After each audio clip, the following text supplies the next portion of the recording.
Alright guys, Scrappy again today. Hope you're all doing well and enjoying your day so far. Day 1 is done of the Call of Duty World Championship. What a day it was. Matches, storylines, crowd. It sets up, not gonna lie, one of the best weekends potentially of Call of Duty that we've had in a very long time. The storylines today are coalescing very nicely indeed, and if today is anything to go on what the rest of the weekend is going to be like, we're going to be in for an absolutely fantastic time. Very much intrigued to your thoughts in the comments below. Hit the like button if you enjoy. Subscribe if you're new as always. Big thank you as well to everyone that came up and said hello today. Just met so many great people every time I come to these events. It's honestly so much fun, and I'm sure we're going to meet so many more of you guys over the course of the weekend as well, because today was, comparatively to the rest of the weekends, pretty quiet. And it was not quiet, it was loud, but it's going to get louder and louder as the days progress. Thanks as well for the patience on us sorting out the watch party. We've got a great setup here today. We're just working for a few technical difficulties getting the watch party ready. We had a pre-show today. Tomorrow though, we'll be back in full force, everything sorted. The best setup we've had so far in terms of like venue and setup, and we're going to loads of special guests on as well.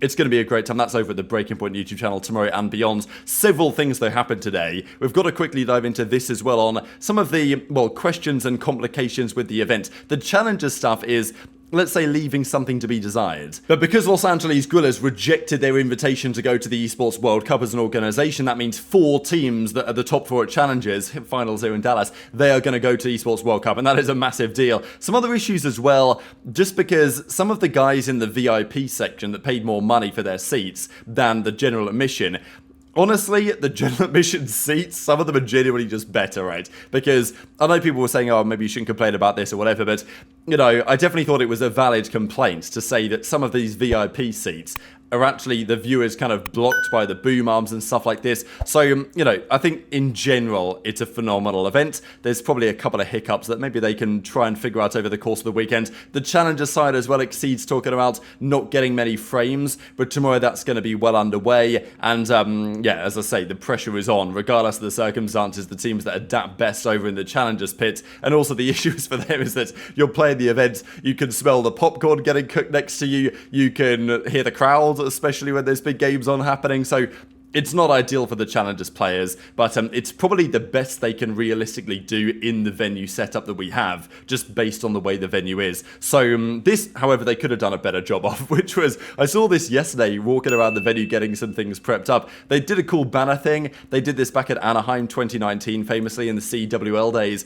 They did make a rather rookie mistake though, with HyDra getting just straight up spelt wrong, which is kind of unfortunate given that this is not even like an old school player from, you know, 2014 that won Champs 2015. This is very much a current day player, right? And it's the most recent World Championship and he's here at the event. So probably something that not best to get wrong. But speaking of the Subliners, this is some of the coolest footage that I've seen from a COD event really in a long time. The side-by-side walkouts. I thought some of the best shots actually we had is that when they walk out on stage and then they go to the other side of the stage and Blaze stands between them, kind of introducing them to the crowd, and you've got the COD League logo in the background. That looks like a proper esports event. That's my feeling when I'm at this venue. Like, I've been to plenty of COD events, right? But this is the first time that I've really felt like, wow, this is what it's kind of like at those big Counter-Strike majors, at those League of Legends events. And, you know, they're putting on a show which is trying to be on that level. And I think so far they've done a stellar job of it. Today ran very smoothly as well, which was spectacular. But we've got to talk about the games because, wow, Subliners Surge was a phenomenal series. And every game today delivered in some regard. Apart from maybe the last one, we'll get into that. But Kismet was going off map 1, and it was a question with Kiz, right? Had he just figured it out after what happened at Major 3 was not so good, Major 2 was not so good, Major 1 was not so good, Major 4 was very good. Kismet was back exactly on the same level. Really, you watch Major 4, so many parallels with Kiz and HyDra between what he did then and what he did last year when they won back-to-back, including Champs. And that's basically the same Kismet we got today. Such an impactful, like, he's the X Factor, right? Like, nobody denies this. He's the X Factor for the Subliners. There's other X Factors on other teams. But for New York, it's Kismet. When he plays well, they're probably going to win. And when he's turning on aBeZy here, even though aBeZy had a great series as well, and an actually absurd series, not going to lie. Seattle tied up in the Search and Destroy. I think they made a 5-3 comeback in that one. But then Subliners end up closing out in the Control. Insane maps though, like nothing that was really a blowout here. Everything was an absolute grueler. And this series reminded me a little bit of Boston versus Los Angeles Thieves way back at the Vanguard World Championship. I mentioned this briefly to Octon on the Flank Watch Party, right? But that year, Thieves won the World Championship quite comfortably. But the very first rounds was a Game 5 Round 11 against Boston, which in hindsight was like, wow, after they won that, they really kicked on and won the rest of the tournament. I feel like today, there might be an element of that. Like, there might be a team today that got through a close, grueling series and goes on to look really good. And I think potentially Subliners could be that team. HyDra, though, was on a 1.4 going into the final map of the series. Needed 2 more kills for the series kill record, and he broke it. So did aBeZy, though, but it was Kismet who absolutely took over the final game. This guy was unkillable. Every play that he made was the right one. He was in the right spots all the time. He was hitting Kobe's cross map to get first bloods,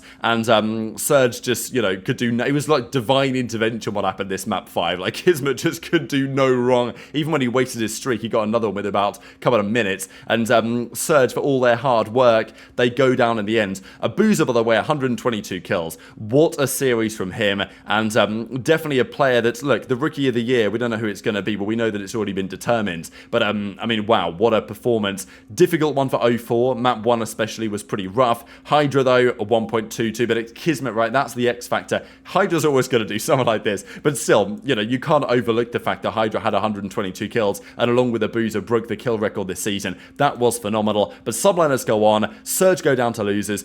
You know, I don't really want to discuss too much more on the teams. More so preferring just to say it's great that the teams are able to be competitive, right? Because for the majority of the season, it looked very clearly like a 4-team league. And again, this is something that was discussed. I think someone mentioned it in Super Chat on Zoomer's watch party that I was on for like a map or two today.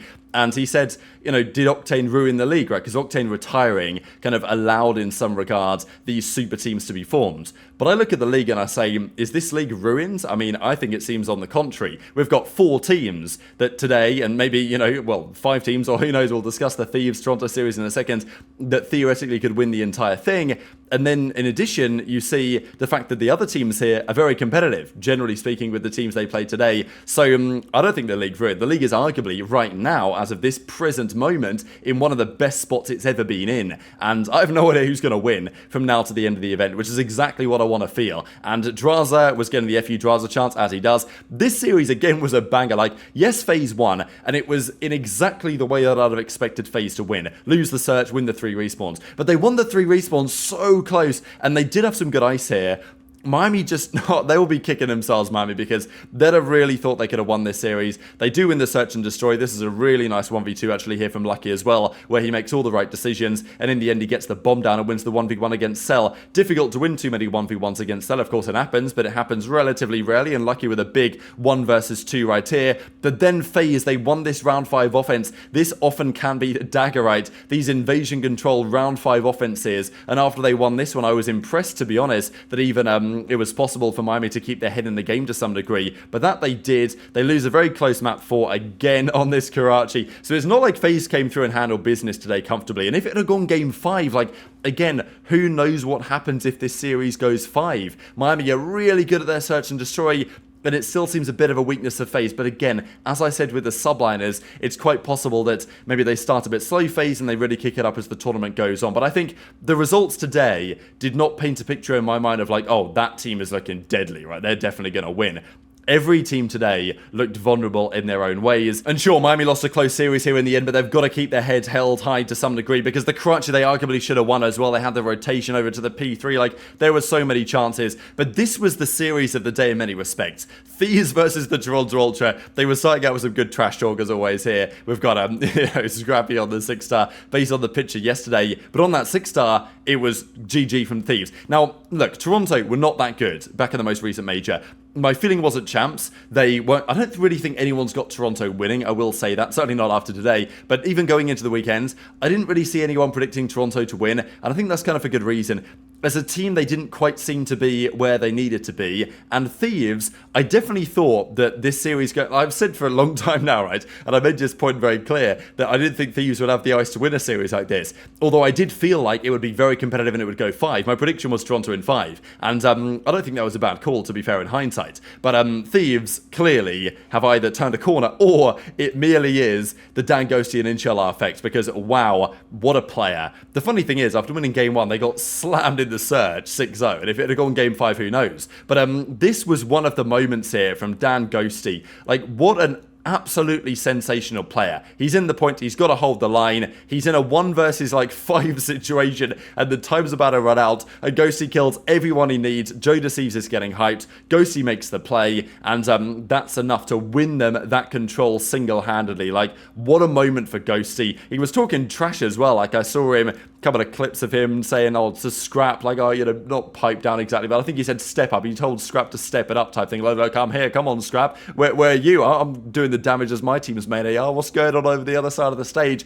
And this was the game 4, what was it, a Rio hardpoint game 4. Toronto with a nice healthy lead early on. Looked like it was going to go 5. Thieves bring it back. They slowly bring it back, and towards the end of the game, they're the ones getting the kills, and they're the ones closing out the series, and they're the ones talking trash across the main stage. I mean, what a setup it is, by the way. I mean, to have this is just so good, honestly. I absolutely love it. We've got Ghosty on the left-hand side. Kremp held these middle fingers up for probably 20 seconds or so, and yeah, I saw the Toronto boys in the parking lot afterwards just having a bit of a discussion between Scrap and the guys, trying to figure out what's next for them and how they bounce back for the rest of the weekend, because as Scrappy says, personally played terrible, GG's Thieves, got to make the losers gruel a run. And last year, you know, Scrappy was there in the grand finals getting slammed by Kismet, but he was there in the grand finals. This year, that is looking like a very tall order indeed. But yeah, Scrappy didn't play bad. I mean, to be honest, I find it very interesting that Scrap said this, just because obviously he's not happy with his own play, but he had the most damage in the lobby and like by far the most kills on his team, right? So